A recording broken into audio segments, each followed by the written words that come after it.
All right, we are live. Hey, welcome everybody to the Curse of Oak Island and Beyond live stream. I am your host, Jeff Freeman, and right over here we have our co-host, Jack Campbell. Jack, welcome.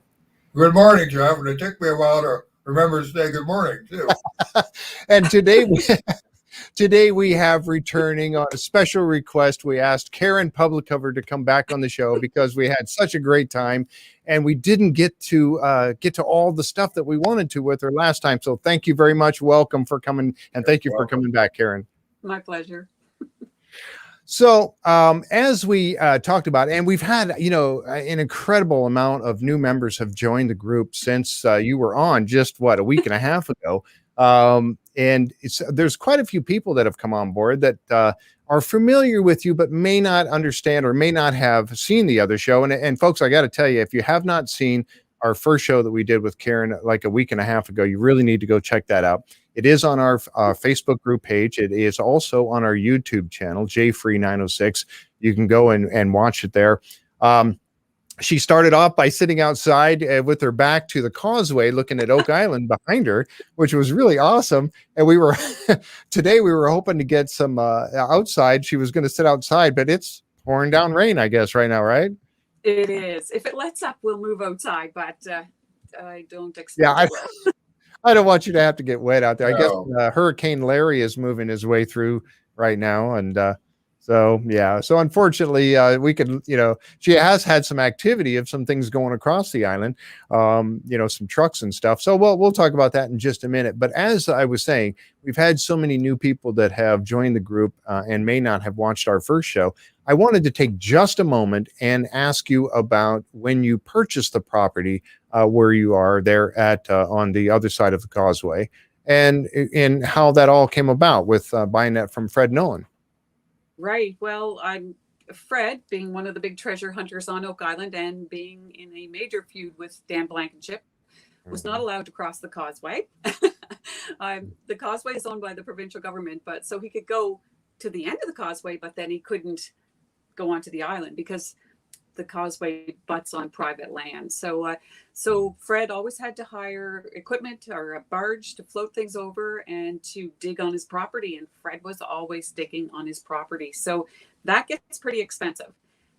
He had a museum here years ago and really wasn't using the property at that time. So he decided that he would sell it to get some money together to barge even more equipment out there and do more explorations. And we were just really lucky to know of a mutual friend who was in real estate and mentioned it to us and just said, well, what do you think? And I mentioned last time, at first we were like, yeah, no.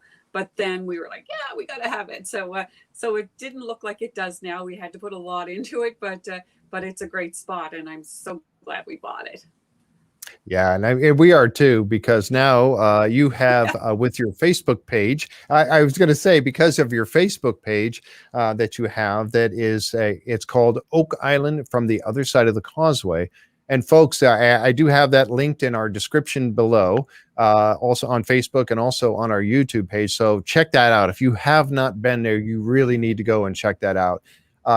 Karen shares with us all her wonderful pictures that we get to see each and every, well, I won't say each and every day, but whenever there's something happening or whenever she takes a kayak trip around the island, she shares pictures with us, and that's awesome. And we thank you so very much for that, Karen. That it really kind of helps all of us that are jonesing for the show to get started. It kind of helps us out to feeding us little bits and pieces. We love it.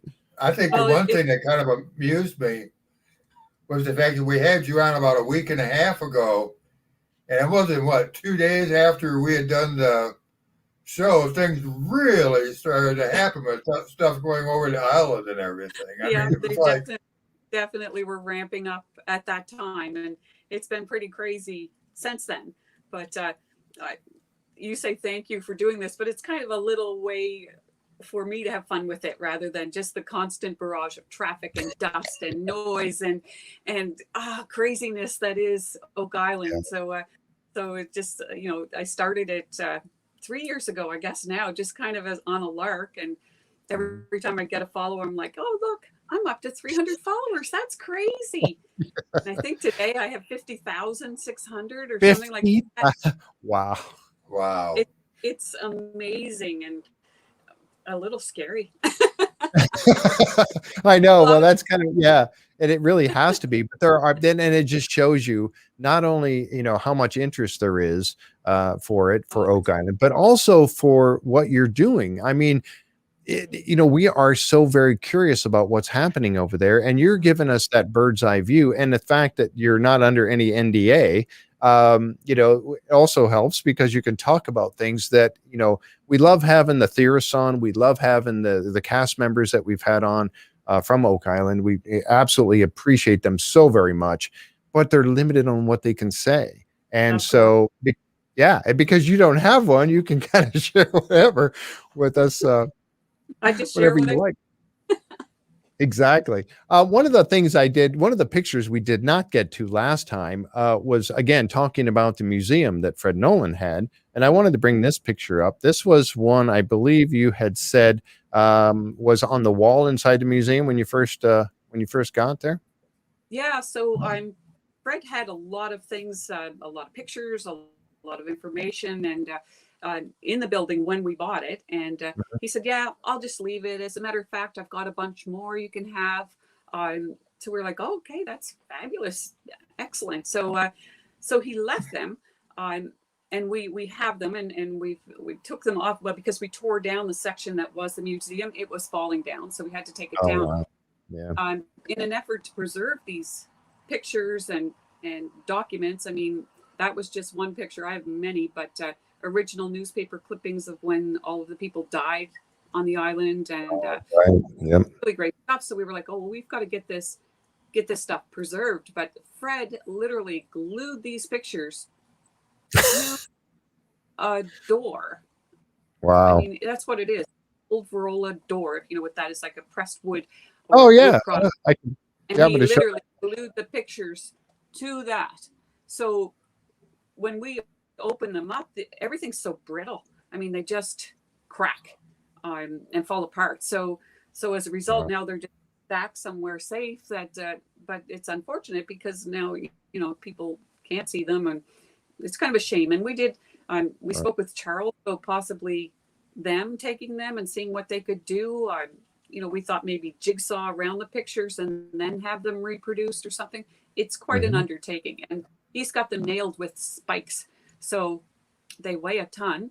And he's got the heavy glass over the top of them. He really went all out to preserve them, but my goodness, I'm not sure what we're going to do now. It'd be nice to be individually framed and everything else. Mm-hmm. Yeah, exactly. Yeah, I was just slowly, as you were speaking there, I was just slowly going through something. I kind of zoomed in on them. These are fascinating. I would just love to, I mean, just to simply have these pictures in your possession, it has to be. And then, like you said, trying to preserve them. That's preserve them and store. They're big to store. So he had one of the picture, or the only, or it's down in the lower corner. The only picture of this stone triangle is down there. So apparently that's the only original picture of the stone triangle. So I can get a better picture of that next time I'm on. If we do this again, okay. I'll have a picture of it, because I have to go now to the storage unit and go through it and get them. Right.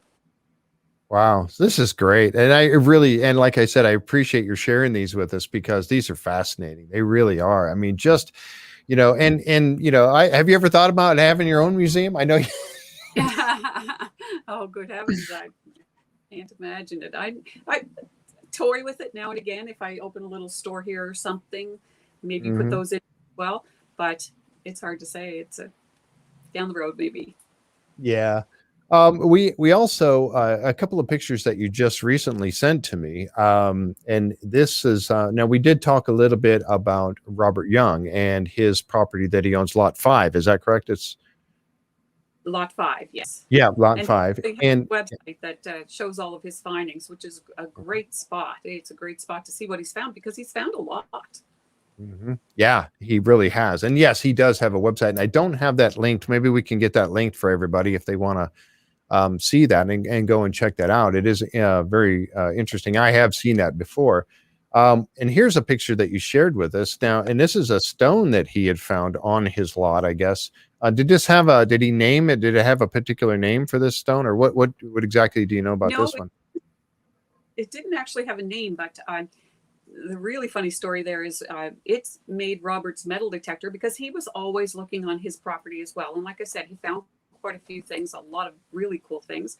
But this rock just had his metal detector going off the charts. It was just crazy. So yeah, we built Robert a house years ago, and my husband went to see him after several years, something to do with the house, and this rock was in his living room.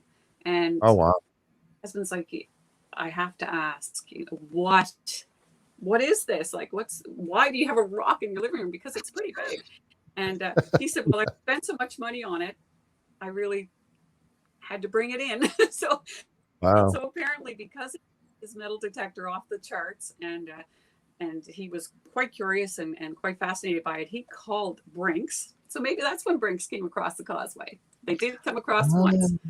Really? And they picked this rock from Robert's lot, and they took it to Jacques Whitford, who is a archaeologist, I guess. It's a pretty well-known firm here in town, to have it analyzed. So I think I would have liked to have been a fly on the wall when Brinks backed in with this rock, because I'm not sure they get that very often.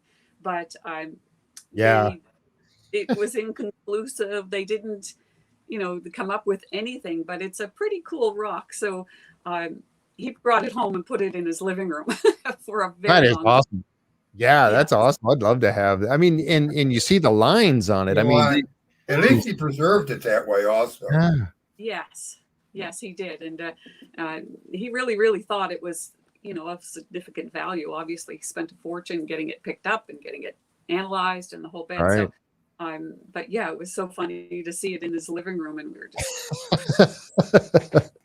I would, if it was mine. I would. I'll have it in my living room for sure. Oh man, that is good.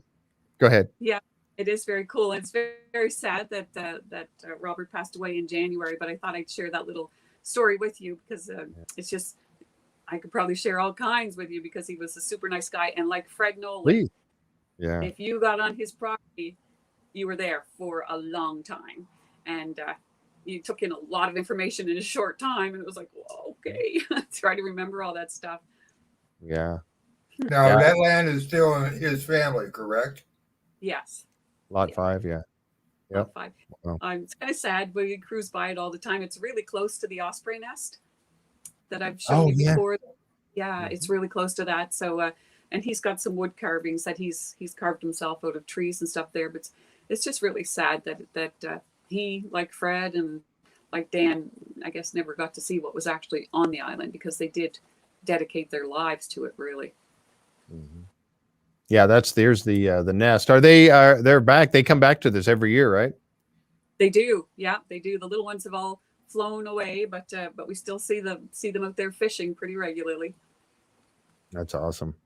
Yeah, I know we talked about that a little bit last time. When you go by in the kayak, they talk to you. I heard. Oh, yes, they do.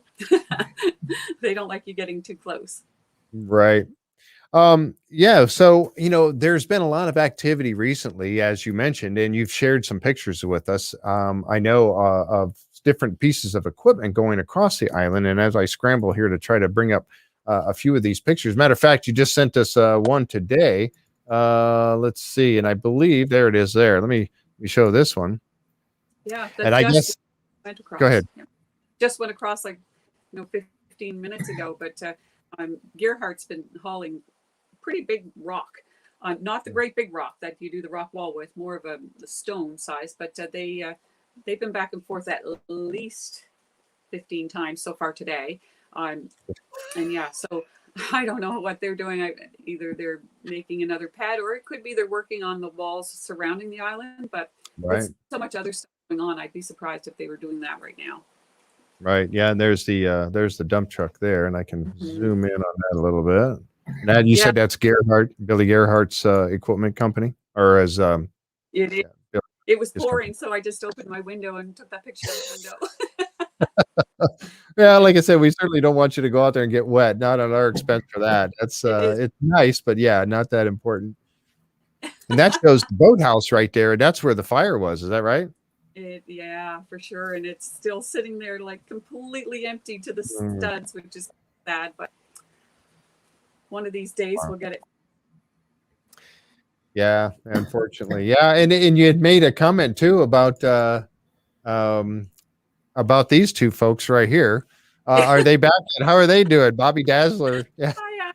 I asked the insurance company because they took everything from the building and apparently put it in a storage locker, and then they send you a list of what can be salvaged and what can't. And they were on the can't be salvaged list, and I'm like, no, you have to salvage them. So yeah, they told me that they would keep them put aside, but if I pick them up and they smell really bad, obviously I won't bring them home. But I could leave them. Yeah, they could be outside. We could make a shelter for them so they can hang around with the cannons and stuff. Yeah, we really appreciate that. That's so much fun to watch. The adventures of Bobby Dazzler and company going around to different places on the island there, looking at things. That's really neat. I have to ask you about the double wide. I was right after we talked to you, that double wide went across. I thought, how is that even fitting on the road right now to begin with? Oh, that big tandem load trailer. I call it a tandem load of gravel. Yeah, they've widened it a little bit. With the last storm, they widened the causeway somewhat, not a lot, but cars can actually pass in a couple of spots, whereas it was pretty difficult before. But they've taken that research trailer over, and whoa, I think the research trailer was probably the widest load I've seen go across there. But those tandem loads, when they built the pad for the cofferdam, we had at least 100 of those go back and forth, at least. Wow. Yeah. And they don't take time. They just blast. They go very quickly. Yeah. That's it's got to be, like you said, something, especially like today when you said 15 trips across there, and you're right there next to where they're driving across. And yeah, it's got to be for us, it's like, oh, I'd love to be right there, but after a while you're probably thinking, oh, okay, another truck going by, big deal. It's a lot, and by this time of year it starts to get to some of the neighbors and to us as well. But I know there's been some correspondence back and forth just this past week with the people on the island, and asking them, number one, slow down. Number two, try to start at least after 7 a.m. I mean, I don't think that's too much to ask, because when they blast down the road, you hear them. Same with the chainsaws. I mean, if they're going to be doing sliding over there with the chainsaws, sounds like every day, at least at 7. I don't think that's too much to ask, because water really amplifies the noise. So it's like they're sawing like in your front yard. So it's that loud. So they said they would, and they've been doing pretty good. 6:45 this morning, so that's a little better. Yeah, somebody's watching a little fast. Yeah. But I can only imagine that, again, it had, we'd be very excited about it initially, but when you live there and you're there all the time, it's got to, and that's something that Jack and I were talking about when they had all those, doing the seismic testing, and they had all those charges that they put into the swamp and everything, and those things going off. I mean, how loud was that really? I mean, did you hear a lot of that going? That wasn't too bad. Surprisingly, we could hear it was more like in the background, not like an explosion, or it wasn't that bad. And I heard somebody quote some ridiculous number of 400,000 charges that they detonated over that period of time. But it was just like a steady boom, boom. so not too bad. It's certainly not like. Now, the cofferdam was probably a different story when they were hammering that down, I would imagine. You could hear them hammer that down for sure. And that was, but again, more to the backside. It seems like the chainsaws, when they're working in the money pit and the swamp, that's closer. That's carrying better than money pit area, because we've got the whole island between us and the money pit, but not much the swamp, because that's sort of on the edge. Right. So and that's going to reflect that sound back over to where you are there pretty easily. Yeah, for sure. Wow. This picture here, this was just the other day, or I don't know, a couple of days ago. And this was, and speak about this if you would real quick. This is some of the crane equipment that's going over, right? Yeah, I think those are the parts of the crane. So they stack those, if I'm not mistaken, and then have the big arm that goes out from there with the hammer grab.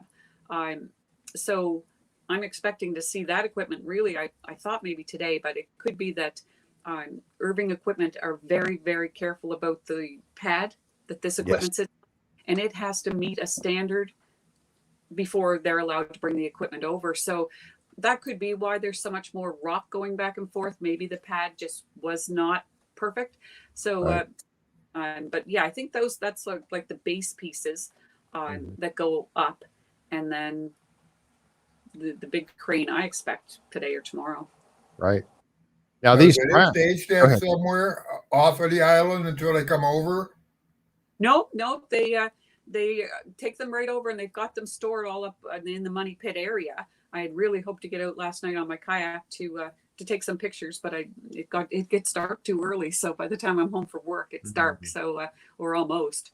I'll definitely get out on the weekend though, and get some pictures of where all the stuff is. But generally they bring it right through. I mean, sometimes they'll stay at a hotel. I think last year they were in Bridgewater, and some of these were parked in the parking lot there. So people had sent pictures of them to me, but I didn't get any of that this year. So I think they probably arrived directly from New Brunswick. And just an interesting fact that I've heard just this week is one truck with one piece from New Brunswick is $5,000. Wow. One way. So, Oh, I mean, there are so many trucks. I mean, there's got to be at least 15 to 20 trucks just with crane components that come every year and leave every year. So yeah, it's crazy. Now, when I first saw these pictures here, I was thinking that these were the tracks for the swamp buggy. I call it the swamp buggy, but I don't know. I think these might be the crane from the actual crane itself. And a lot of people surmise that those were swamp tracks, but I don't think they are personally. I thought the swamp were more looked like rubber. These don't look like rubber at all. And yeah, I'm thinking that they're for the big crane. Yep. Yeah, I think so. Yeah, I think you're right. And it makes sense that they would be all going over for the crane as it's being, and they're bringing it over in parts and pieces because obviously you can't go down the road with that thing all put together, obviously. And then put it together on site. So yeah, all these pieces are going over to assemble it. And then I guess there's another shot there. And then September 7th it said. So that was just literally 2 days ago. And then I guess you were Maddie Blake was out there again, right? Again, yeah, that's why the blue side-by-side was sitting right at the end of our fence. They were waiting for the equipment to go get across so that Maddie could start filming on the causeway again. So the actual film crew is parked back further from the fence with their rental van, and then they bring over people and equipment and stuff in the side-by-side, and they sit there to stop traffic and to get to run back and forth if they need things. But yeah, he was out there another couple of hours, but it was beautiful at least, which was nice for a change because it was pouring the last time he was out there. Yeah, I remember that. Yeah, I remember that. Yeah, we were thinking because with the hurricane moving through, we were thinking that I said, boy, if Karen's going to try to be outside, she might be like we'll have to call her Karen Cantori. We got from the Weather Channel. The Weather Channel. Standing out there. Okay, we're out here in the middle of the hurricane, and all the wind and rain and everything flying, pieces of debris going by. Oh my goodness! One of our members, Karen, asked what the effect that was going to have on Mahone Bay and for erosion and everything else with Larry coming through. It's pretty far offshore, this one. It's hitting Bermuda, I think, and then taking a direct aim at Newfoundland, which is rare. They don't usually get hurricanes. So we're just supposed to get storm surge and some wind. We're not expecting anything major, and we haven't taken our boat out this time. So hopefully we won't get anything major, but I think it's just mostly rain and some high seas. Not too bad though, I don't think. Yeah. So getting back to those crane parts now, was it? And again, we're not sure exactly where they're going. What's your opinion on where they're going to be set up? I know you haven't been able to go out on the island yet, or around the island and see. But what do you think where do you think that's going? Well, last week I posted a picture of a crane going over, which is a pretty big crane, but it's the crane that puts together the really Right. big. And then on the weekend I had some pictures of it sitting, and unfortunately I don't have them right here, but sitting just up from the Stone Triangle area, up towards the Money Pit area, an area that I think they were in before. Maybe a little bit lower on the hill, but yeah, it seems like that's where it's going. A lot of people are thinking, oh well, it's going to the swamp. But I don't think it's going to the swamp. All of the pad work has been closer to the Money Pit. Yeah, exactly. So you see where that crane is sitting? That's where they're putting the pad. Wow, and that is a little bit lower than. It seems a little bit lower and a little bit more towards Isaac's Point than the Money Pit itself, or what they thought was the Money Pit before.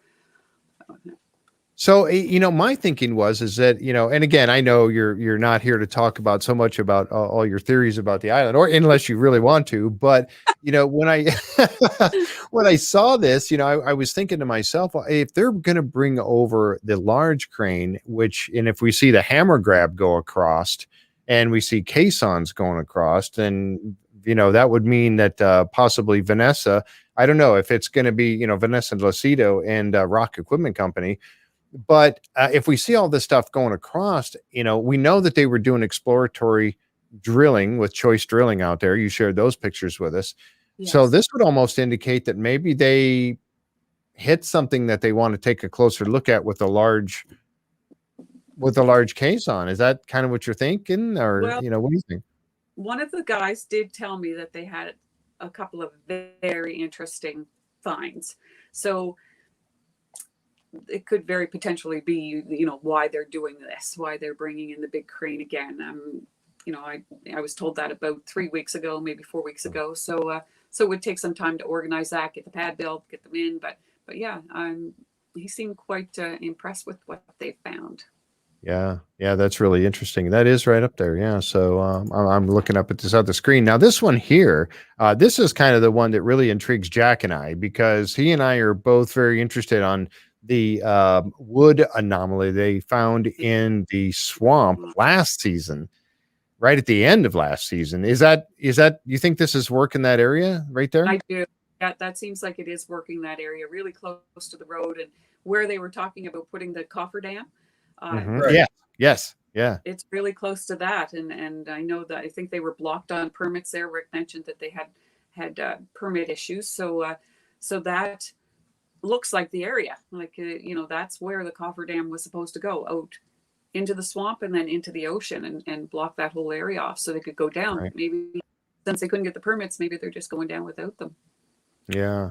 And that's the other thing too, is all the permitting that they have to go through and how long that would take, especially with COVID happening. And that obviously throws a monkey wrench into the whole works as well.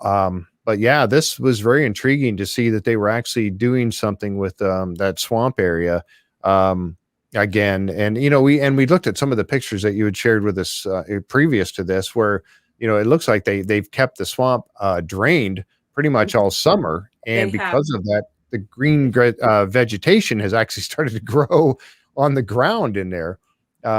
Instead of being on the water. Steady. I mean, that pump has been running. Even when the guys aren't there on the weekend, I'll see Scott going over on Saturday and on Sunday, and he's over there checking the pump. So just because I've been over there in my kayak, so we've been able to chat in there. Now, is it really muddy over there, or have they got that pretty well down where they've got some area to work with there? It was, like Jeff said, pretty dry. It was pretty green there for a while. And I think when that big crane went over there, or the extended reach excavator went over, I think initially he did go in, because I did get some pictures where he was further in, but now he seems like he's out closer to the road, and it could be because it's pretty wet. We've had quite a bit of rain. Yep. Yeah. And Larry's going to make it even worse for him over there, probably. Yeah. It's even wetter today. Yeah. This was let's see, when were these? This I'm looking at some more pictures that you shared. August 31st. You shared these, and this is the ones that I'm going to bring these up here real quick, and then we'll just move on to some other things here. But this one here, this was when they were, and I don't know if they were actually working with I don't know. I'm not really sure. I know these two excavators are actually sitting on the road, and this one back here with the long reach is in the swamp. That's when it was in the swamp. Yeah, now it seems like it's Mhm. moved out closer to the road, or maybe even on the road. But it was odd to see three there at a time. But it could be they were trying to shore up the road too, because that's got to be undermining the road when they're taking, the Yes. material. So it could be that that they're trying to keep that road intact. Right. Yeah, that's something I hadn't thought about. You're exactly right. It would undermine the road. Whoops. Yeah. So that's a very good point. Huh. And this one here, obviously looks like it has the grab, being able to grab rocks. That's, basically it's got this extra piece on it so it can get a hold of a rock and actually move a rock around. So interesting. Okay. Yeah, good stuff. And again, I thank you so very much for sharing this with everybody. And I know these are on your page on Oak Island on the other side of the causeway, which is you see all right there, linked right there. And also you've been sharing them with us in our group, or allowing us to share them on our page as well. So thank you very, very much for that, because it kind of, like I said, it keeps us updated as to what's happening, right there on the island, almost by the day. And Real time. yeah, real time. It is. It's very exciting for us all. I know. Terry, with everything going on over there right now, is it kind of all hands on deck? Is everybody there right now? Do you know? Oh yeah, I would say everybody's here. I mean, I don't know. Haven't seen any of the rock trucks or the ROC or whatever. I'm not even sure what they call themselves, or Vanessa's group here yet. But I expect we will. But all of the Irving gang is certainly here. There's a lot of Irving people here, and all of the guys are here. I've seen, Rick and Marty and Craig and all of them pretty steady. Mm-hmm. Because usually Marty's been the one that's been kind of off and on with Rick staying there. And I got the impression when they're getting this close to a major find, they would have everybody there. Yeah, he's been here quite a bit, I have to say. And Gary, of course, has been here all summer. So yeah, he's, I'd say it's all hands on deck. Great. Now, one of the pictures that you just recently or just sent to me this morning, and I know we wanted to talk about this a little bit, and this is of the guys. It looks like, hang on just a second. Yes, and I'll bring this up here. It looks like the guys are signing some hats. What's happening here? Do you know? Oh, yeah. So a local company, it's actually the Maritime Tartan Company, are doing a fundraiser, and they approached Steve Guptill and asked, if the gang would help out with something that he could auction off, or something that he could sell tickets on or take donations for. So it turns out that they signed these hats. That's a great picture of them all signing the hat too. It's great. Mm-hmm. So he's running a promotion, and I have it here, September 8th through November 15th. And it's, you get an entry for one of the 3 hats for each $5 donation. And the donations are going to the Christmas Daddies. So it's for kids in need Christmas, to make sure every kid gets a present. So they asked me to help promote it, and I thought it was a great idea and really good of the guys to do that. So yeah, he just sent me those pictures yesterday, and I said, well, might be a good opportunity to share it with the group, and plus, I'm sure a lot of people would love to have one of those hats. I would. So I was thinking, okay, $5 an entry. I'm in. I collect hats, so I got to start my collection back up again. Oh, I'll tell you what, if I win it, I'll put both of your names in a hat, and whoever I draw can have it. I gotta say that's now. Is there a website, or where do we have to go to find out about this, to do our entry for this? Yeah, great question. I just posted the link on my page. I don't have it right in front of me, and so if anyone just goes to my page, they should see how to go ahead and make the donation, and they'll get a confirmation email to say we received your donation and your entry has been placed. So, all right, let's see. I'm going to go up here, and refresh, and see if I can find it here. Yeah. Here it is. Here. Okay. Jeff, did we bring that over? I'm going to try. Let's see what I can do here, folks. Yeah, helping kids in need at Christmas. This is awesome. Actually, what I'll have is I'll reach out to Linda and see if she can do this. I've got it posted on our page. Oh, it's already done. Okay, so I see Jan. I just brought up they're texting me. Yeah. Okay. But yeah, it's already on our page. So folks, you can check it out on our page as well as Oak Island from the other side of the causeway. You can check that out if you'd like to. I know I'm going to be buying a couple, $5 a piece. So I'm definitely in on that. So but check that out if you'd like to help and get a chance to get one of these hats. So I don't know, is it just the two? I hope, boy, we're going to have three. Okay. I think there are three. I hope I'm right, but that's awesome. Two. We can see. Yeah. That's really cool. All right. So yeah, we'll have to watch for that. And I'm going to, you said that was going from September 8th to November 15th. Is that what it was? Yeah. Yes. And then they'll do the draw. Fantastic. That's great. Definitely want to take and participate in that. So, some of the stuff that, we see these pictures off and on, and one of them I had a question on. This was a picture that had been shown by, I don't remember exactly who showed this particular picture, but quite often I will see something about the island that just blows me away that I said, well, I never saw that before.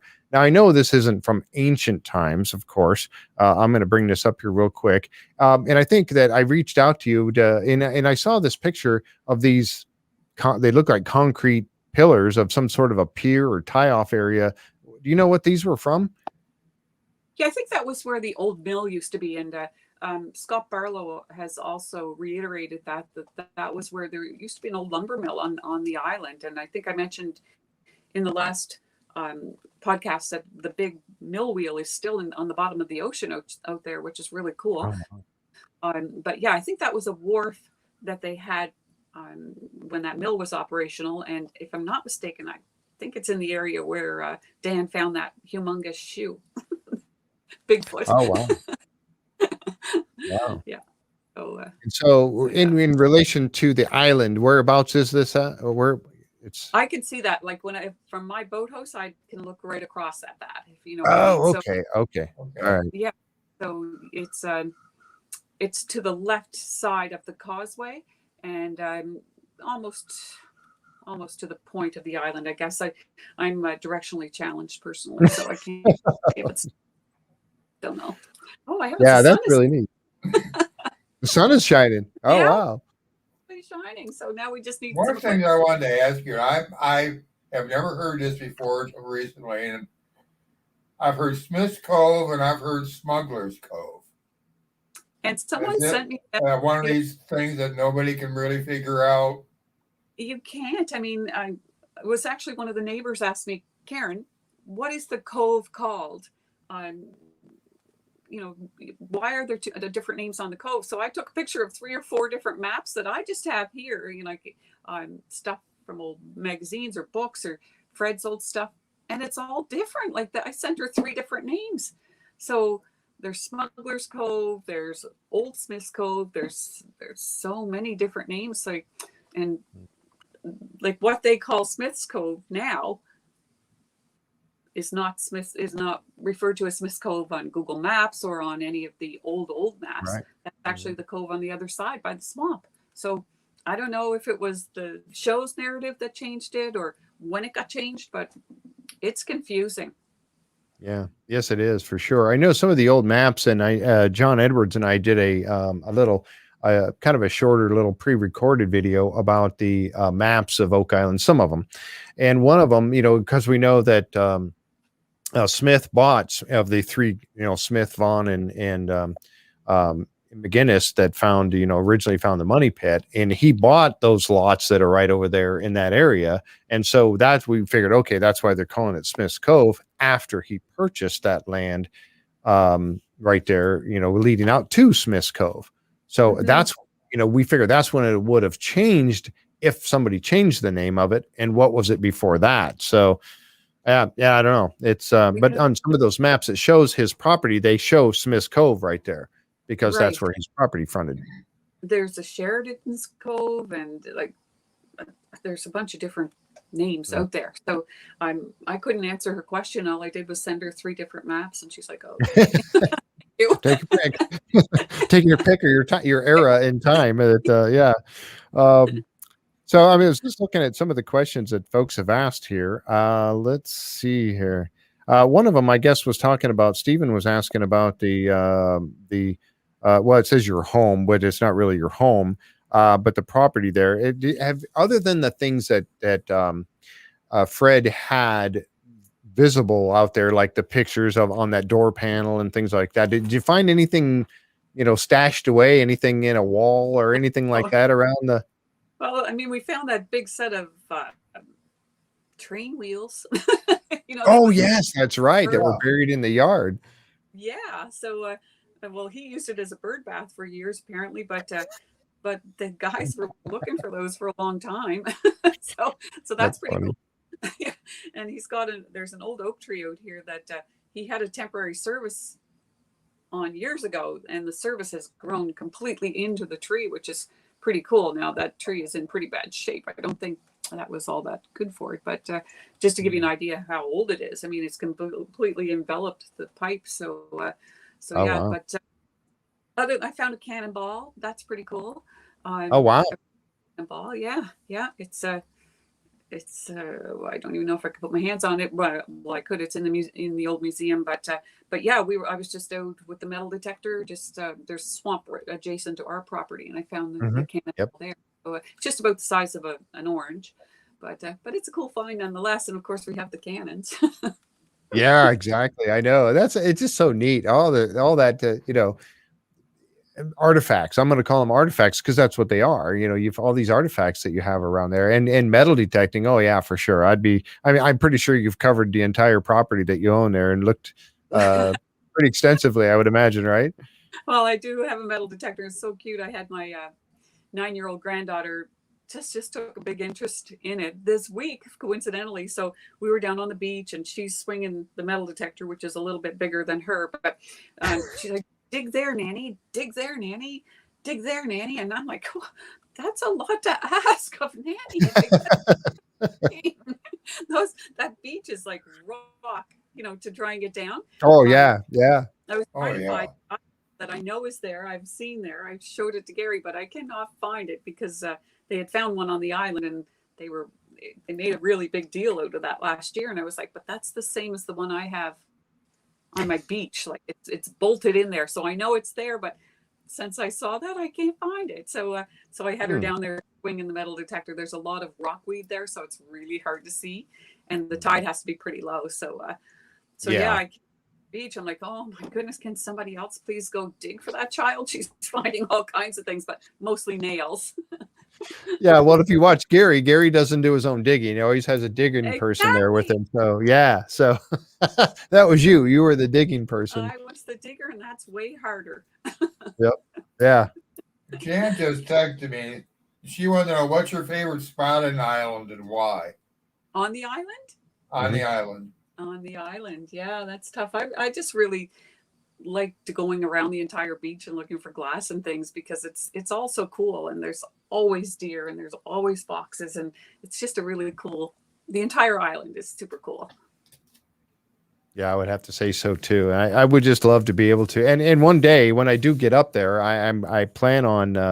I wish I could bring my own kayak because I have a couple of them, but I probably won't be able to do that on an airplane unless I drove all the way up there. But I would love to do that. Right now. I have two, and if you come, I will take you kayaking around the island. You're all set, Jeff. Yes, I'm gonna go. I would love to. I mean, honestly, I would just love to go kayak around. I love kayaking anyway, and just to be able to go around Oak Island, boy, oh my goodness, that would be such a treat. I tell you, thank you. I appreciate that offer. We talked a little bit last time about ghost stories, and I'm. Personally, I am a paranormal investigator at times. I've done quite a few.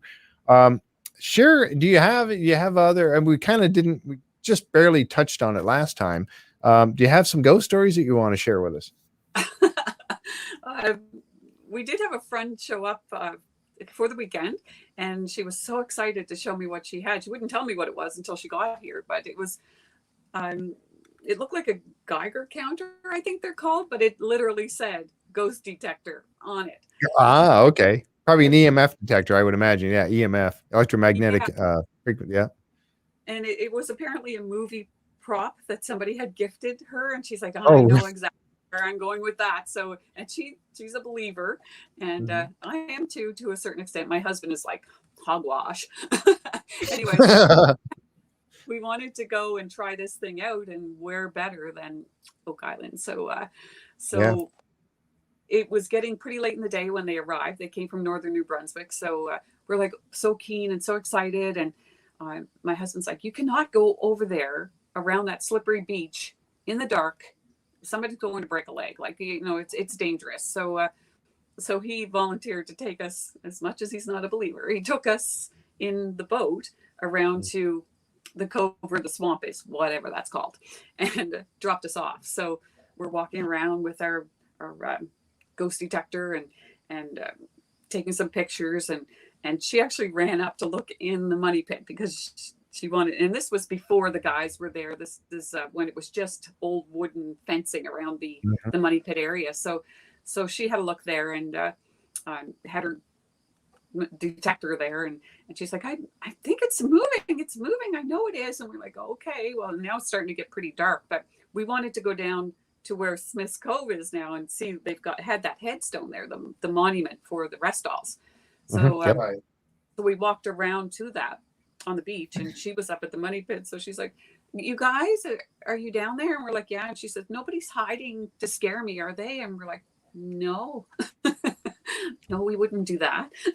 But in the meantime, one of the guys had actually gone halfway up the hill and hid in the woods. So when she came down over the hill, he came out of the woods, and she screamed so loud. I mean, and like I said, sound travels. And my husband was sitting offshore because the mosquitoes were carrying him away close to the beach. So he thought for sure one of us were in the money pit. He was convinced that somebody had in the money pit because of the blood curdling scream. And then we were laughing so hard we couldn't even communicate. So she was like, "Oh," it scared her really bad. And we're walking back now around the beach, and it's really dark. And I can hear my husband like, "Where are you?" But one of the guys picked up a rock and threw it in the woods beside me, and I just lost it. I screamed my head off. So yeah, when we did get back to the boat, my husband was ready to hang us. He was so angry, but we had wow. time. Now That's she took awesome. that trip, so she took a bunch of random pictures, and then she sent me the actual pictures, and she's like, "Do you see that white haze behind us in all of the pictures?" And there was. It was really weird. I'm like, maybe it's bugs or something, but probably because the flies were really bad. And she's like, "No, there was something there," and maybe there was. Who knows? But he probably laughed. Whoever it was must have had quite a laugh because the antics that took place out there were pretty funny. Yeah, that was something, you talk about that scream. That was something that Marty, yeah, it was Tom Burns. I'm gonna have to try and show you out the window because there's a big trouble. All right. Now, okay, so there's rain on the window, but I'm going to show you because I can. Oh, that's great. Oh, look, there it is. Yeah. Oh, that's a log truck. That looks like a log truck. Yeah, it looks like, is it full of rocks though? Oh, I can't tell. Yeah, I don't know. Big rocks. So you know what? Maybe they are working on the on shoring up the perimeter of the island, especially maybe with Larry in the offing. So yeah, he's that's one of Gearhart's trucks, and he has been taking logs and such on that, but this time it looks like big stones, big rocks. Oh, wow. Yeah, because the grab on that would definitely, I did a little working in the logging industry many years ago, but yeah, they can pick up some smaller rock. I mean, some smaller boulders, they can pick them up with their I'm trying to think of the name of it on the end of the little arm, like that a thumb attachment or something that picks them up. And an interesting fact is Billy's father drives that truck, and oh, really? He's like, I want to guess like low 80s. Wow. He stopped out here at the end of the road. He had a load of logs on, and he jumped up on the tire, up on the logs, and he's lashing them all down. He's doing all this, and I'm like, wow, because he's quite a bit older. Like he's definitely into his 80s, and wow. He drives More like Mary. power to him. He drives every day. Wow. Yeah. Yeah, that's neat. Yeah, it's it's one of those things that obviously a cherry picker. Yeah, Tom was calling it a cherry picker. Yeah. It's the grab on the end of it, but yeah. So That's amazing. Yeah. It's in your blood though. I mean, it's something that he enjoys. He's going to, keep doing it as long as he can, I would imagine. I know I would for Yeah. sure. Yeah, I was actually just on your site. I'm looking up here at this is your blog site, and you've got quite a bit of, quite a few stories on here that I tell you, folks, and this is if you go on to Oak Island on the other side of the causeway, her Facebook page, Karen's Facebook page, and then you click on I think it's the link that talks about your blog. There are just a multitude of stories and things out here. It's just absolutely, if you want a couple of hours worth of really interesting information, you can go there and read this stuff. And I know that's what I thought, well, we could ask you about all these, but I know you've kind of covered them. But and we were teasing you before when we had you on a week and a half ago about you haven't updated this in such a long time. What's going on with that? I'm guilty as charged. I've mentioned before that I'm working 2 jobs and I'm the sole moderator on my page. So with 50,600 followers, I get a lot of comments, and I try to respond to all of my comments in all honesty. Like if people ask me a question, or if they say something that's not, and goodness knows that happens a lot, that's not accurate, then I try to set the record straight, because I'd like the information on the page to be as accurate as I know it to be. Right. And a lot of times people will just assume something and make a statement, and then 50,000 people think it's fact, but it's not necessarily fact. So that keeps me pretty busy along with my 2 jobs. So I really do want to write more. And even when we spoke last week, I was like, I'm going to try and get that done this week, but I didn't. Guilty. Yeah, and I tell you honestly, yeah, and I have to understand that obviously working 2 jobs like you do, and getting all this information out there for us has got to be tough, but we do appreciate it. I know that there's just so many cool stories. Go ahead, Jack. With all the activity that you've had here starting up here just recently, it seems like we spurred it. We'll take credit for it anyhow. Are you surprised this late in the year, or was it last year at this time that everything started to happen too? And a lot of people ask that. So many people say, why so late? Why so late? But if you were to go back through all of my pictures, all of my posts in the past 4 years, you'll see that a lot of times they do arrive late in August, early in September. The big crane comes in that late. I mean, once I think before it came in June, but for the most part, it arrives late. And whether that's because of permits, or whether they actually narrow down some targets, or for whatever reason, it does seem like they always start late. Now they go until mid-November, and they could go longer, because really with the weather changing, we don't get bad weather. We don't get much snow. We get very little snow, and winter doesn't actually even hit until January. And so many people think that we are living in igloos here, and that it starts snowing now and it doesn't go away until May or something. We wish, because we're snowmobilers. I would love to see more snow, but we don't get it. So we get cold and wind and rain and ice, but we don't get a lot of snow. So we're home builders. We can build year round. So they could work year round, but I know those guys have been away from their homes and their families for months. By the time November comes, I'm sure they're pretty anxious to get home. So yeah, they cut it off mid-January or mid-November, but they could go longer if something, I guess, warranted that. They probably would, but it's hard to say. Right. Yeah. And that's for sure. We've noticed that is the case. And like we had mentioned earlier, it could very well be that because of the fact that that they may now have nailed down something. Of course, we saw the little promo, the TV, commercial that came on. Everybody's been watching lately and talking about, where they say, "Oh, that's gold." They got the symbol for AU. They found gold in somewhere. Yeah. So I'm thinking, okay, if they've tested. Maybe they put a well down, Choice Drilling has put a well down, and then they were testing some of the water, and now we got gold, and I know that those exploratory wells that they've been putting down, punching, Swiss cheese in that area, have been to try to narrow down where the money pit is. Yeah, because they've lost track of it over the years. So, and then now, when you see the crane going out there, and they're talking about a crane pad and all these things, and everything's happening now. Like you said, yes, it can still happen well in. You got a couple months worth of going, searching they can still do, but maybe now they've actually found something they want to take a bigger look at, with a case on going down. So Interesting stuff. And the permits taking that long sometimes to get, get permits to allow them to do something. So, wow. With COVID, I'm sure that's even slower now than it was before. And it was really slow before. I mean, for us to try and get a building permit these days, weeks and weeks to get a building permit. So if you want me to build your house, you need to speak now. Yeah. Oh, yeah, for sure. Maybe Now, one is day. Laird the main person for the permits?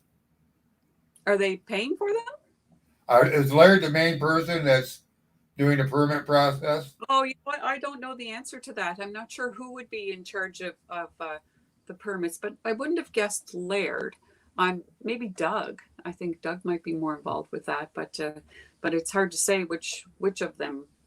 Doug or Scott, maybe too. Yeah, I know Laird, when he's involved in doing the archaeology, he would definitely. He's one of the reasons why they can get permits now when it comes to the Ball property and things of that nature. Everything, and again, if I remember correctly, it's everything from the swamp going to the causeway that has to be permitted, and everything from the swamp going across the money pit does not, because of the fact that they've tore it up so bad. But maybe things have changed. We don't know. Laird said that he and Rick are responsible for that. That's what was Linda just saying. So interesting. But yeah, so part of the island needs the permits before they can do anything, and part of the island does not, I guess, unless things have changed. So one of the questions, go ahead. I'm sorry, please. No, I was just going to say, one of the interesting pictures I put on a week or so ago was the boat with the little lift on it that was just off. Yes. I wanted to ask you about that. So, and Tony was okay too, but it's another funny story is I have a friend with an underwater drone, which is a very cool toy. Yes. Oh my goodness. Oh my goodness. Yeah, please tell. Like, I mean, I know there are shipwrecks in this area, and I know there are some pretty cool things on the bottom, like the millstone, and there's a ship's mast just off our place. But so he came with his underwater drone, and we went out and we anchored like right out there in the cove where they were, and he couldn't get the drone to work, and we were like, no. So we tried, but for some reason it wouldn't work. I don't know why, but it's very cool. It's remote control, and you put on like the 3D glasses and you literally look at what's on the bottom. And and it wouldn't work. So he left and he was really disappointed. He's coming back though. And 2 days later, they're out there looking where we were. It was like, oh, rats. Oh my goodness. Oh my goodness. So when he comes back, we'll definitely look into that. But see, I thought I had that on side. Has the water muddied up since you've had all the rain and the storms and everything when you're out there now? No, not really. I mean, it's all rocky. The shoreline's rocky for the most part, so it's pretty clear. Like when I kayak around, I can see the bottom all the way, and I've seen the bottom out there where they were looking. And I know there's all kinds. I had a friend that used to dive for scallops, so there's all kinds of scallop shells in that particular spot because that's where he always put them. But I mean, unless they saw or maybe detected something, I'm not sure what they would have been looking at. But we need our underwater drone to find that out. Yes, please. Yeah, get that back out there and let us know when that happens. Because I tell you what, I want to know. That's awesome. An underwater drone. I didn't, I know they existed, but wow, to have access to something like that. That's fantastic. I'm excited now to see what you come up with. Hopefully it won't. Yeah, Tom Burns said Oak Island strikes again. It always, equipment failures and things of that nature. What can go wrong will go wrong. Yeah. Oh, well, hopefully he'll get that figured out and you can get that going. That would really be cool. That was John, by the way, that asked about the ghost story. And Anne was asking this question. And I know that there's, we kind of got into a story talking about all the other islands that are in Mahone Bay and around that area. And Anne was asking, have you heard that on any of the surrounding islands that there would have been discoveries of artifacts or any kind of treasure or anything like that on any of the surrounding islands? Well, they've had those people on the show with islands in the vicinity that have claimed to have tunnels or have found things. And I know there was a guy that completely desecrated an island. It disappeared. Like he dug and dug and dug, and now there is no island. It's just a little spit of sand. That's all that's left. But he was convinced that there were tunnels from his island to theirs. It's over close to Round Island, which was Robert's previously. Right. I don't think they've looked into that any further.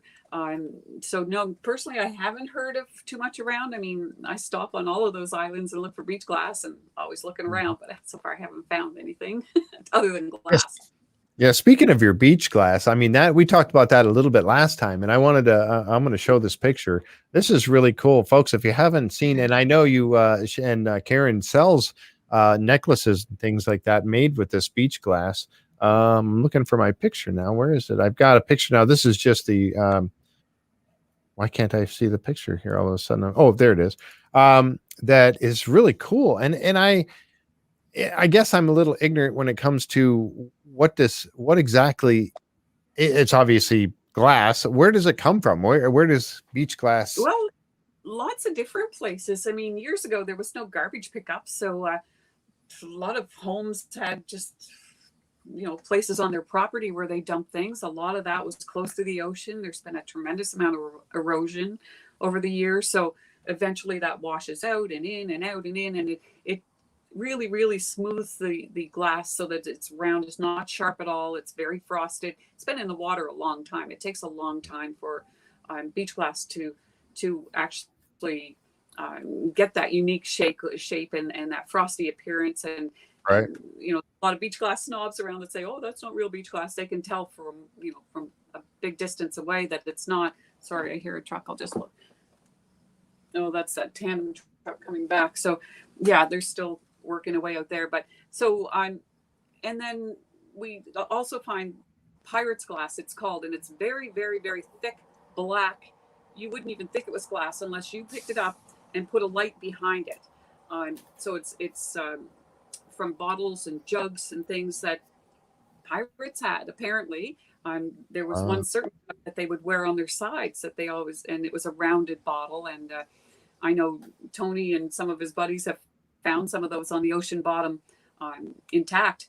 But we find pieces of it all the time. So it's cool. A lot of people wouldn't pick it up because it looks like a rock. But if you put a light behind it, you'll see it's either a dark olive green or sometimes it's purple. It's very cool.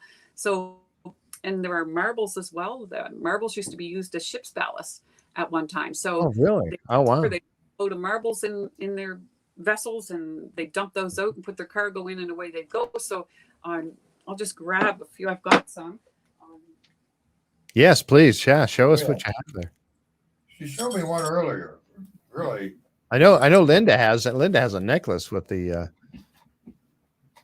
Oh wow! Let me make that full screen. Hang on, just a second. Let me get you back up here. Oh, there we go. All right. So get in the screen here. There it is. Also, Wow, look at that. Before That's the show? And some. I've got quite a few. Oh my goodness, you do! Wow. 51 precious marbles. Oh my goodness. So, yeah, they're very rare. They're very hard to come by. And they're all different shapes and sizes and pieces. And some of them are just as innocent as kids slingshotting them into the ocean years ago. Oh yeah, true. I suppose so. Yeah. Wow. This little pieces of marbles. So yeah, I have a big collection of marbles that people would kill for. But I was gonna say, do you sell any of those? Yeah. Lots of interesting stories behind marbles and lots of different ones. I'll show you. This one is very. Oh wow! Now, where did you find that one? That's really neat. That one I believe was in Inverness. So Inverness is a great spot for beach glassing, and that particular marble came from there. But it's hard to find, and you have to spend a lot of hours looking. And I do spend a lot of hours looking, but it pays off. But that's from all over Nova Scotia. I mean, in all honesty, I've never found a marble here at my place or on the local beaches here. So I've been traveling to find them. But yeah, so we make lots of cool stuff, though. You mentioned that last time, and I'll show you a couple of things. This is one of the things that we do. That's beautiful. So it's just using shells and beach glass and the odd marble. I don't part with my marbles easily, so yeah. Well, you don't want to lose your marbles, that's for sure. Look at that. Yeah, my husband bought me a rotor, and he was worried I would cut my fingers off with it, but I pretty much got it mastered, I think. That Sword and is rotary. really Yeah, cool. really Oh my neat. goodness. So you route the wood out and then you put the glass and stuff in the shells in Yeah, there to make yeah, the the shells, glass, and all different shapes and sizes. I had whales. I had a lot of friends here on the weekend, so they wound up buying a whole bunch of them. But yeah, so that, and my twin sister does this. So that's oh an egg my goodness. resin, and she's putting the beach glass in the local sand, and that's not a real starfish because we don't kill real things. But Right. but yeah, these, and they're gorgeous, like just to hang on your property. Oh, But that she is. also these coasters, so they're made of resin. It's a really thick. Uh-huh.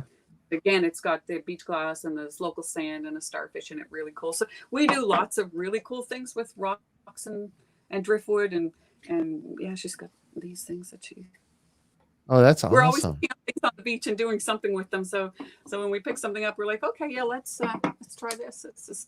I saw somebody else doing this with rocks, so I thought, yeah, I'll do that with rocks. Oh, that is neat. That is neat. Yeah, and I just like some that. lobster rope or a Mhm. rope that I found on the beach. So it's hard to find all like-sized rocks, but if you're on the beach as much as I am, you find them. I was gonna say you would have to really You spend have a to be lot on of the beach time. a long time to But find it.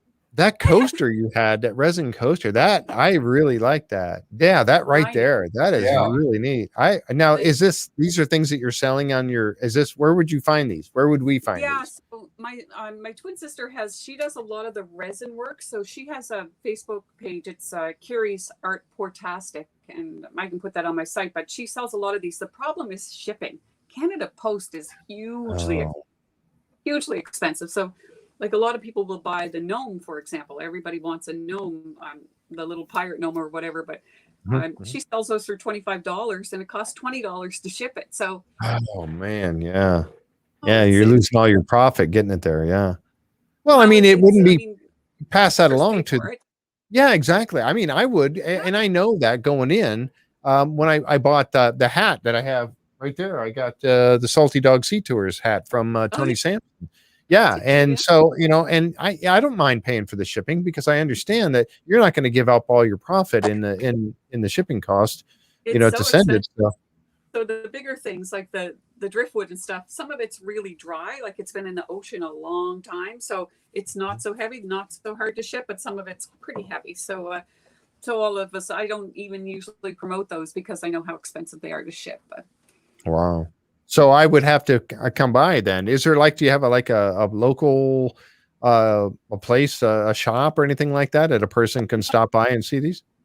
no, you have to stop by and see me. But we do sometimes have a pop-up sale now and again. Just in the boathouse, we were doing that, and Uh-huh. once a year we'd have our stuff and have people in, and we get asked almost daily, like people will stop and, do you just have a postcard? Like, we just want to buy a postcard. So, but you can't be out there 24/7 selling postcards. So Right. a Right. lot of times I'll put a box out at the end of the road and just say, on the honor system, if you want a postcard, there's 5 different postcards there to pick from, and some matted prints, and every time people take them. So Mm. a little disappointed in humanity there, but I know. Unfortunate, yeah. that's true. Oh, So Linda people wanted to really dislike know if you made a jewelry or is it your twin? the jewelry. I make the heart lockets and the round lockets and the key lockets, and I don't have one on. I should be ashamed of myself, but then Linda's got one that's a little vial. So Curie, my twin sister, vial. So yeah, if she was sitting here talking to you, you wouldn't know it wasn't me. Really? Wow. Yeah, that's what and her name is spelled Keri. Kerri. All right, 2 R's in it. Okay, cool. Yeah. All right. Yeah. got- So that's Oh, I'm sorry, say that again. I get stuck with the name Karen, which is terrible to have right now. I'm not sure if Oh, you're aware. I know. You hear people saying all that all the time. Oh, hey, Kurt. Yeah, no, I don't know. That's I know. Unfortunate. That's one of the unfortunate things that people do out there sometimes with the coming up with yeah. I don't think of that at all, though. I think it's just fascinating to talk to you and get to hear all this stuff. So and now is there like the necklaces and stuff like Linda has? Is there like a website for those or a place where you can see the different ones? Yeah, we do have our Oak Island from the other side of the causeway gift shop that has the necklaces and the prints and postcards and things like that.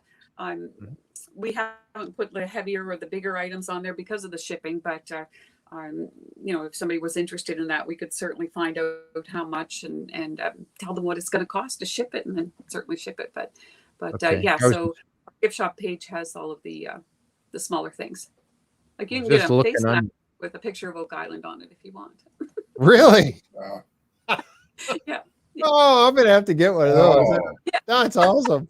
I'm gonna have to get one. I'm gonna have to get one of those. Yep, that's absolutely sure. A face mask with inexpensive, and they've got a picture of Oak Island on them.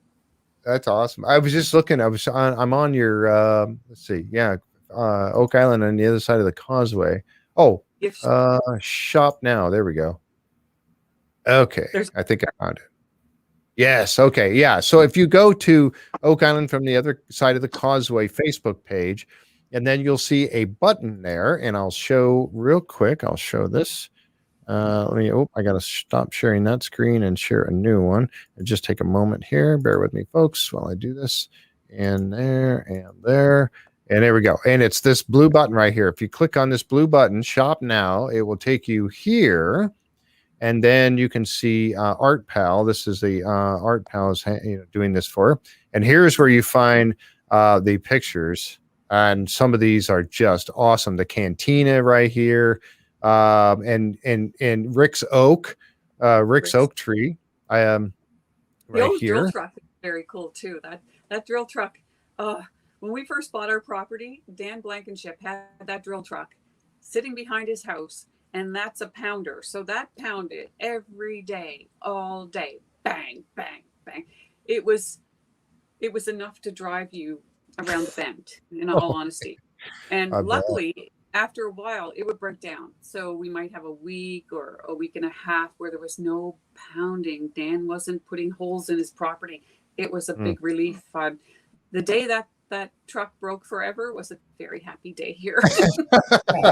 Woo, it's done. We don't have to listen to that thing anymore. Oh, I can imagine because it would just vibrate continuously. Oh, it was just like a well pounder is what it is. It was an old truck for drilling or digging wells, or anyway, it just bang, go up, bang, just constant. So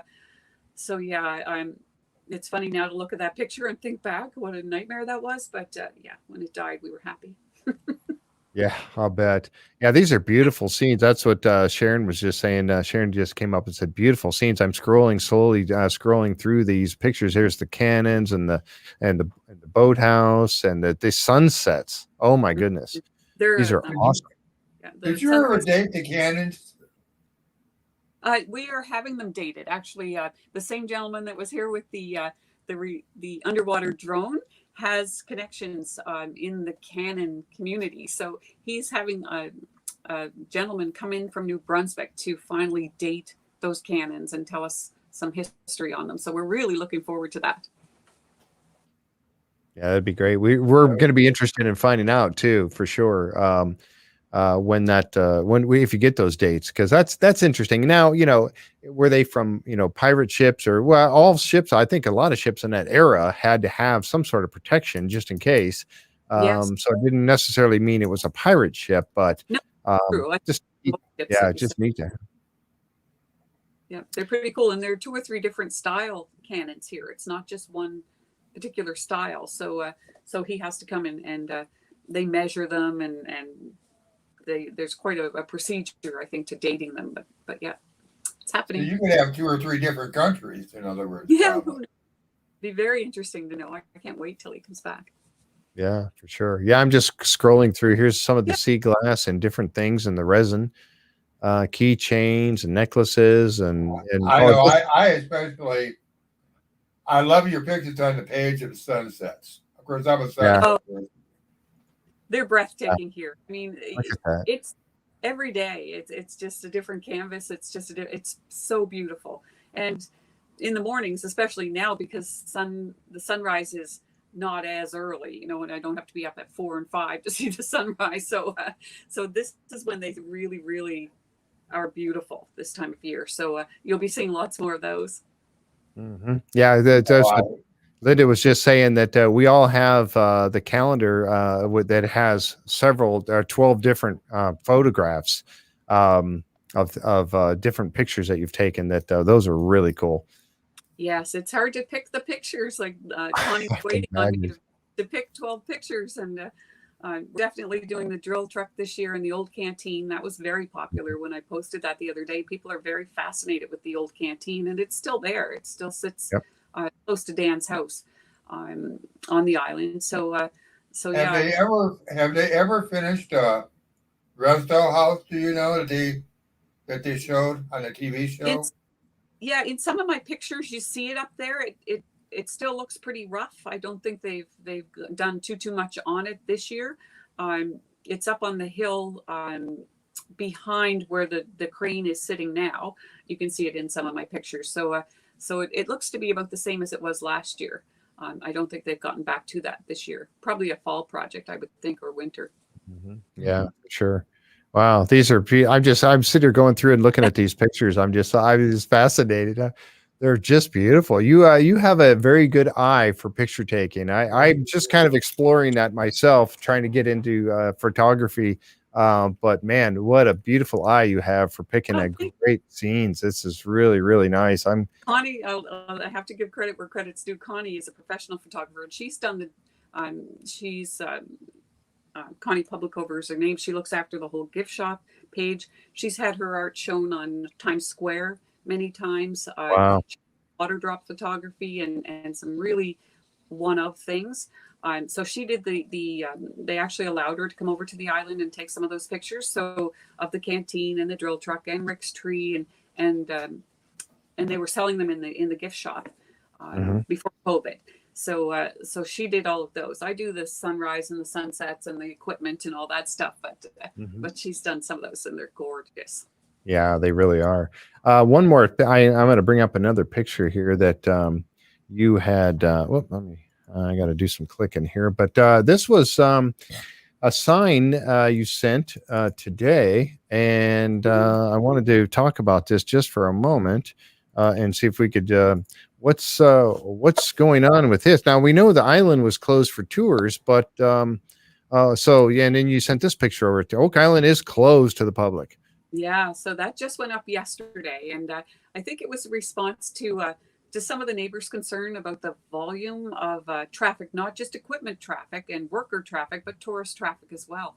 So it's crazy. It's crazy. We have a ton of deer on this road, so they put that up in an effort to try and get people to turn around at the church, but it went up yesterday, and I bet you 20 people have been here since.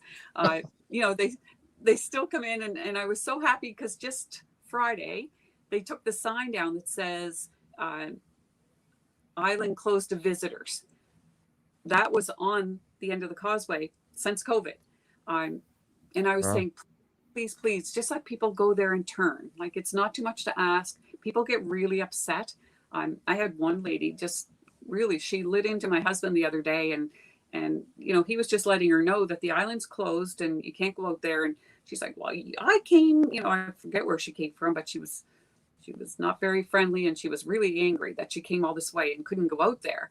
So I appealed to the people, the powers that be, and said, please, can they just go and turn on the island instead of turning here in my driveway? At least they could say they were on the island. It'll keep things flowing, because I can have 20, 30 cars out there at a time. Just please let them do that. So finally, Friday afternoon, Scott came over and took that sign down. I was like, yay, that's fantastic. And the weekend was great. There was all kinds of traffic. They all went over because nothing happens over there on the weekend. So they're over there taking pictures of the monument. They're having a grand time. And we're having a pretty good time here too, because now we can park. So that was great. Now, yesterday that sign went up and they're all stopping here because now it says the island's closed.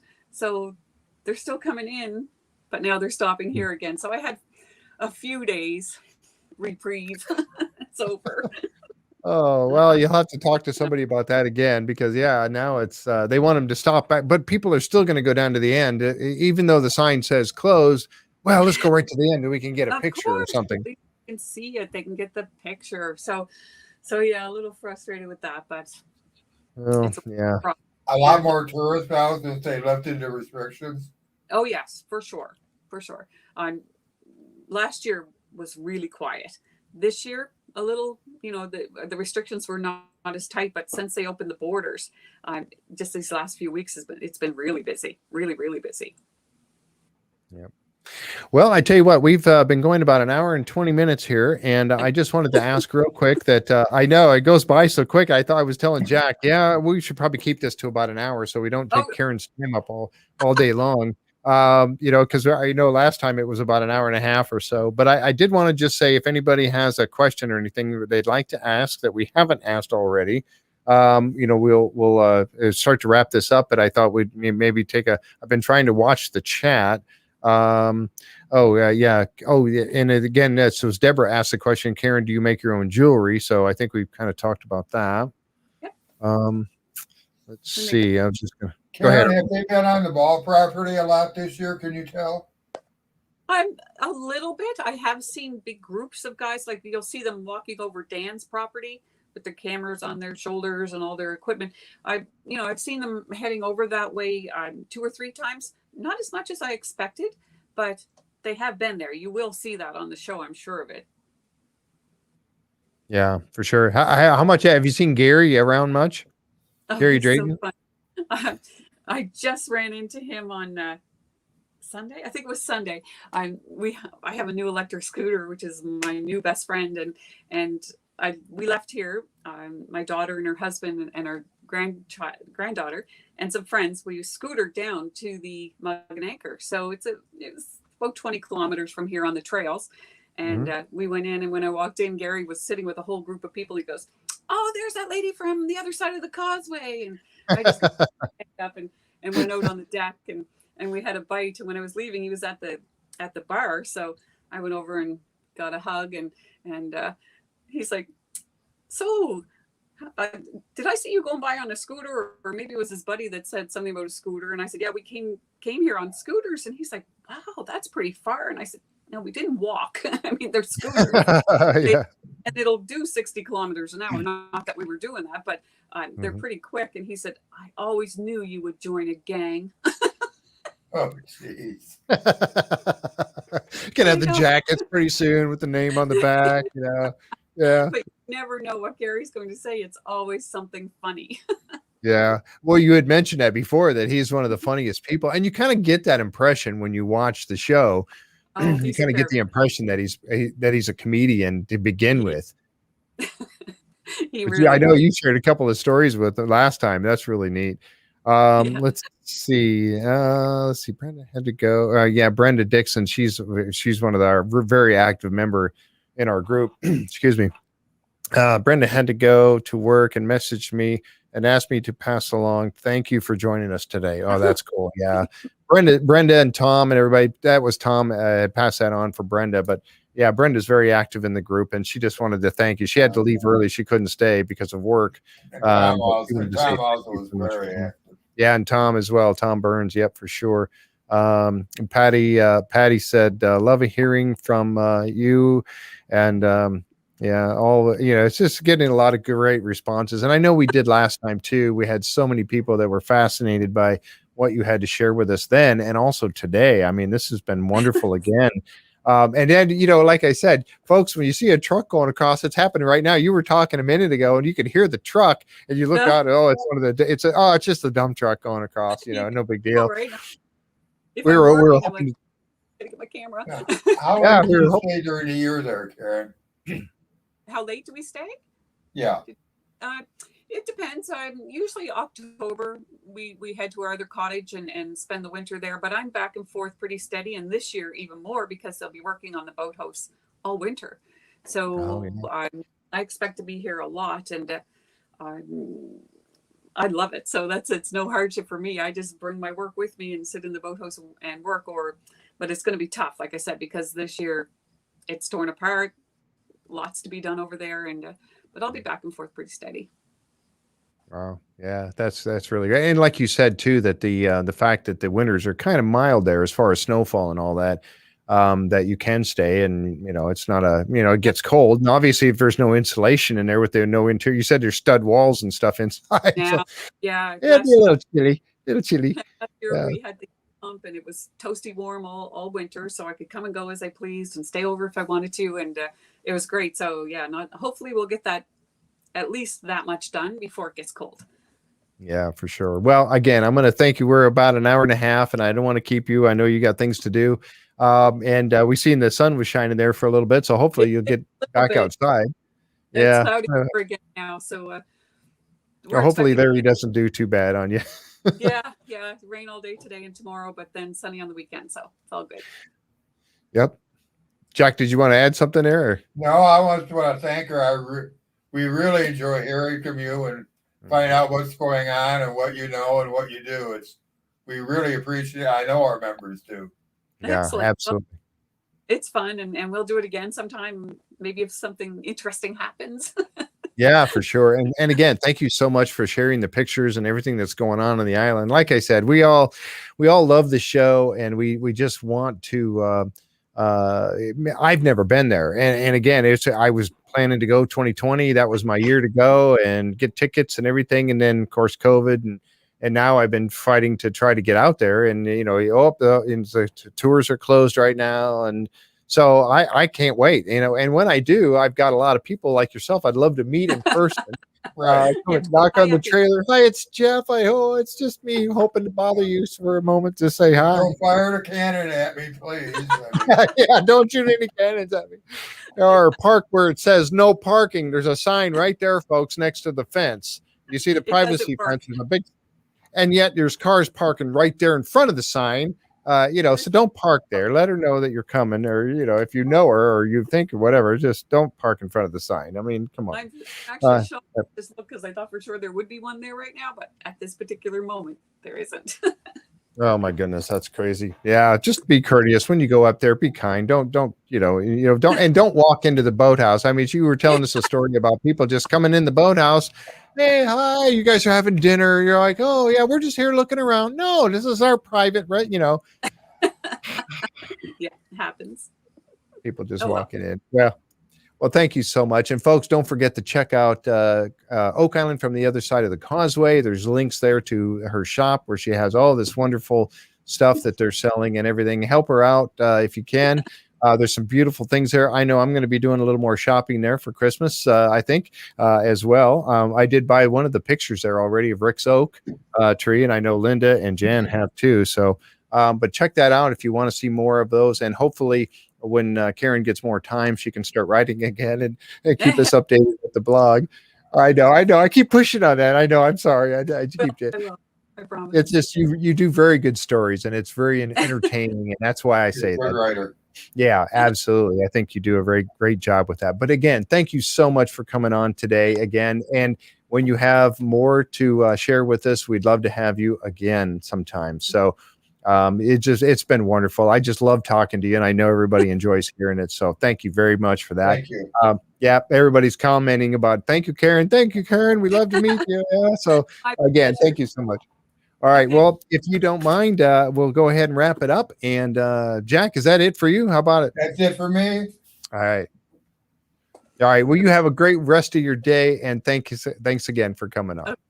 Okay. Everybody, thank you for joining us today. And if you are out there on YouTube, don't forget to click on that subscribe button and click on that notification bell, because here we had a day where we had a show on in the middle of a day, or in the morning, actually, 11 o'clock we started. So you never know when we're going to do this. So click on that notification bell so you know in advance, you get to know when we're going to be on. Again, thank you folks for being here today. And thanks again, Karen. Bye-bye now. Bye.